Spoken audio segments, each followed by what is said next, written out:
Hello friends, सर्वप्रथम तुम्हाला व तुमच्या परिवाराला माझ्याकडून मकर संक्रांतीच्या खूप खूप शुभेच्छा. आता आपण व्हिडिओ स्टार्ट करू. मकर संक्रांत ही यंदा 14 जानेवारी रोजी आलेली आहे आणि या वेळेस मकर संक्रांत कशी आहे, कशावर आहे, कुठल्या गोष्टी महागणार, कुठल्या दान करायच्या, काय करायचं, हे सगळं आपण व्हिडिओमध्ये पाहू. तत्पूर्वी मी प्रियांका माझ्या यूट्यूब चॅनलला तुमचं सर्वांचं स्वागत करते. व्हिडिओवरती नवीन असाल तर प्लीज चॅनलला सबस्क्राईब करा आणि व्हिडिओला लाईक करा. तर सर्वप्रथम मकर संक्रांत जी आहे तर ती उद्या दुपारी म्हणजेच 14 जानेवारीला दुपारी 3 वाजल्यापासून चालू होणार आहे. म्हणजे व्यवसायाला जाण्याची जी वेळ आहे ती दुपारी 3:10 ते म्हणजे जोपर्यंत सूर्य मावळत नाही तोपर्यंत आहे. कारण की जो सूर्य आहे तो मकर राशीमध्ये त्यावेळेस प्रवेश करत असतो आणि त्यानंतरच आपण ववसत असतो. आता दुसरी गोष्ट की मकर संक्रांत ही पिवळ्या रंगावरती आहे. म्हणजे संक्रांत ही पिवळ्या रंगावरती आहे, त्यामुळे पिवळ्या रंगाची कुठल्याच प्रकारचा कपडा हा आपण घालायचा नाहीये. कारण की देवी ही पिवळ्या रंगावर असल्याने, देवीने पिवळा रंग घातला असल्याने आपण पिवळा रंग वर्ज्य करायचा आहे. उद्या पिवळ्या रंगाची साडी घालायची नाही आणि आपल्या नवऱ्यानं सुद्धा पिवळ्या रंगाचे कपडे परिधान करायचे नाही. आपल्या मुलांना सुद्धा पिवळ्या रंगाचे कपडे घालायला द्यायचे नाहीत. आता दुसरी गोष्ट म्हणजे मग कपडे कुठले घालायचे तर लाल, हिरवा, लाल, हिरवा, निळा, गुलाबी, केशरी हे रंग आपण घालू शकतो. तसेच काळा रंग सुद्धा शुभम आहे. परंतु आपल्यामध्ये बरेचसे लोक आहेत की जे काळा रंग घालत नाही. परंतु ज्या दिवशी संक्रांत असते त्या दिवशी देवीने सूर्यनारायणाला खुश करण्यासाठी म्हणजे ज्यावेळेस त्यांची कृपादृष्टी तिच्यावर झाली होती त्यावेळेस देवीने काळा रंग परिधान केलेला होता. त्यामुळे सूर्यनारायणाचा आशीर्वाद मिळवण्यासाठी काळा रंग संक्रांतीच्या दिवशी घातला तरी चालतो आणि तो शुभ मानला जातो. आता थोडक्यात आपण संक्रांत ऐकू. तर या वर्षी देवी ही घोड्यावर बसून आलेली आहे. पिवळ्या रंगाचे वस्त्र तिने परिधान केलेले आहे. केशरी रंगाचा टिळा लावलेला आहे. वासासाठी हातामध्ये जाईचे फूल तिने घेतलेले आहे आणि घोड्यावर बसलेली आहे आणि कुमारिका ती आहे. पूर्वेकडून पश्चिमेत जात आहे आणि वायव्य दिशेस ती पाहत आहे. त्यामुळे आता कुठल्या गोष्टी महाग होणार हे आपल्याला पाहावं लागेल. आता संक्रांतीने जेवढ्या गोष्टी घातलेल्या आहेत त्या सगळ्या महाग होणार आणि संक्रांत जिथून आलेली आहे म्हणजेच पूर्वेकडील लोकांना सुख प्राप्त होईल. त्यानंतर संक्रांतीनंतर काही गोष्टी दान करायच्या असतात. त्याच्यामध्ये गाई, तीळ भांडं, त्यानंतर गाईला घास, त्यानंतर भांडे, अशा वेगवेगळ्या गोष्टी आपण दान स्वरूपात दान करत असतो. संक्रांतीमध्ये काही कामं आपल्याला टाळायची असतात. त्याच्यातलं पहिलं ब्रश करणे, त्यानंतर एखाद्याला कटू गोष्टी बोलणे, गाई म्हशींची धार काढणे, मांसाहार करणे, ह्या गोष्टी ज्या आहेत त्या संक्रांतीमध्ये आपल्याला टाळायच्या असतात.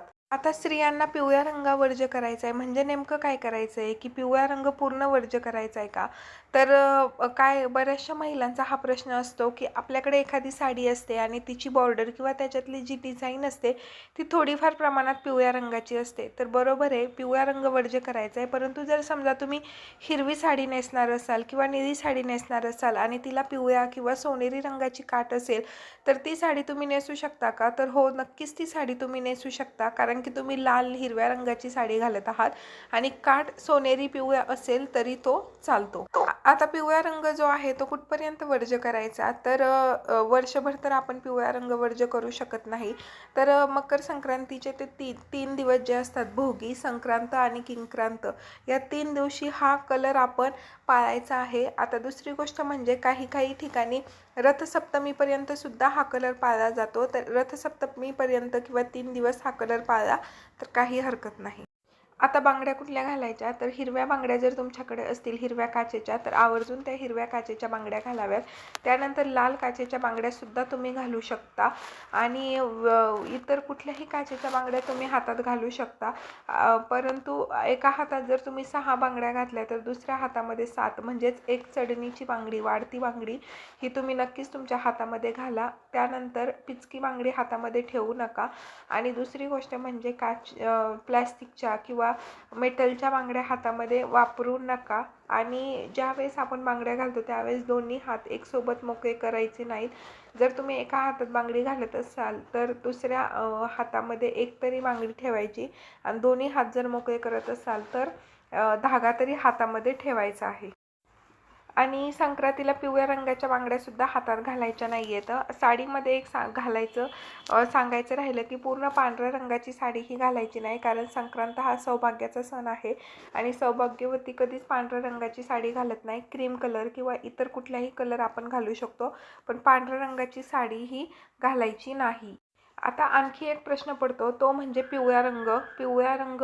रंगावरती मकर संक्रांत आहे म्हटल्यावर हळदी वापरायची का नाही? तर हो, नक्कीच हळदी ही वापरायची आहे, कारण की संक्रांत हा सौभाग्याचा सण आहे आणि हळद ही संक्रांतीमधला प्रमुख घटक आहे किंवा प्रमुख गोष्ट आहे. कार्यक्रम असतात, हळदी कुंकाचे कार्यक्रम असतात, त्यामुळे हे कार्यक्रम हळदीशिवाय होऊ शकत नाहीत. त्यामुळे मकर संक्रांतीला तुम्हाला हळद वर्ज्य करायची नाही, हळद ही वापरायची आहे.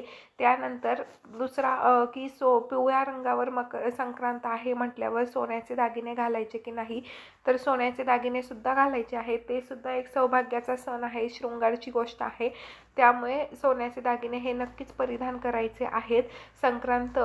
संक्रांतीने मोत्यांचे दागिने परिधान केलेले आहेत, त्यामुळे आपण आता सध्या फॅशन आहे की कुठल्याही काठपदर साडीवर किंवा साड्यांवर साड्यांवरती नवीन लुक घेण्यासाठी आपण मोत्यांचे दागिने वापरतो. तर मोत्यांचे दागिने जे आहेत ना, ते यावेळेस संक्रांतीला वापरायचे नाहीत, तर यावेळेस सोन्याचे दागिने परिधान करायचे आहेत. हातात पिवळी बांगडी घालायची नाही आणि मेटलची बांगडी घालायची नाही. त्यानंतर पिवळ्या साडीचा रंग वापरायचा नाही, परंतु हळदी कुंकू मोत्याचे आणि सोन्याचे दागिने आपण नक्कीच वापरू शकतो, फक्त मोत्याचे दागिने घालायचे नाहीत. आता संक्रांतीच्या दिवशी शक्यतो पुरणपोळीचा नैवेद्य असतो किंवा पुरणपोळी करतात, परंतु ह्यावेळेस एकादशी आल्यामुळे बऱ्याचशा महिलांनी पुरणपोळी जी आहे ती किंक्रांतीच्या दिवशी करण्याचं ठरवलेलं आहे आणि मग बाय ऑप्शन आपण खीर, चपाती, पुरी भाजी असा स्वयंपाक करत असतो. परंतु यावेळेस संक्रांतीच्या दिवशी खीर ही वर्ज्य करायची आहे, खीर खायची नाही. त्यामुळे महिलांनी चुकून देखील खीर ही संक्रांतीच्या दिवशी खायची नाही आहे. तुम्ही जर खीर करणार असाल तर नक्की ती करू नका आणि ती खाऊ देखील नका, कारण की दुसरा कुठलंही तुम्ही जेवण किंवा नैवेद्य करू शकता. उद्या एकादशी असल्यामुळे खीरचा म्हणजे पुरणपोळीचा नैवेद्य बऱ्याचशा महिला करणार नाहीत, तर खीर उद्या नक्की करायची नाही आणि महिलांनी खीरसुद्धा खायची नाही. तर एकंदरीत पिवळी साडी घालायची नाही, पिवळ्या बांगड्या घालायच्या नाहीत, पिवळं वस्त्र परिधान करायचं नाही, त्यानंतर मोत्यांचे दागिने घालायचे नाही. अशा पद्धतीने उद्याची संक्रांत ही पाळायची आहे. संक्रांती देवी ह्यावेळेस शुभ आहे आणि बऱ्याचशा गोष्टींमध्ये लाभदायी आहे. तर तुम्हाला पुन्हा एकदा मकर संक्रांतीच्या खूप खूप शुभेच्छा. आणि महिलांनी खूप नटा, खूप सजून धजून ववसायला ववसून या आणि निवांत असा उपवास सोडा. आणि दुसरी एक महत्त्वाची गोष्ट की 3च्या नंतर ववसायला जायचं आहे, त्यामुळे 3 वाजेपर्यंत सर्व महिलांना ववसायला जाणार आहेत, त्यामुळे महिलांना उपवास असणार आहे. तर तुम्हाला व्हिडिओ कसा वाटला, माहिती आवडली असेल तर प्लीज माझ्या व्हिडिओला लाईक करा आणि खाली कमेंट करून माहिती आवडली असेल तर नक्की तुमची प्रतिक्रिया द्या. आणि माझ्या चॅनलवर नवीन असाल आणि आजच पहिल्यांदा आलेला असाल तर नक्की माझ्या चॅनलला सबस्क्राईब करा आणि माझा व्हिडिओ कसा वाटला हा सुद्धा कमेंट करून नक्की सांगा. पुन्हा एकदा माझ्याकडून तुमच्या व तुमच्या सर्व परिवारास मकर संक्रांतीच्या खूप खूप खूप खूप साऱ्या शुभेच्छा. तिरगुळ घ्या, गोड गोड बोला.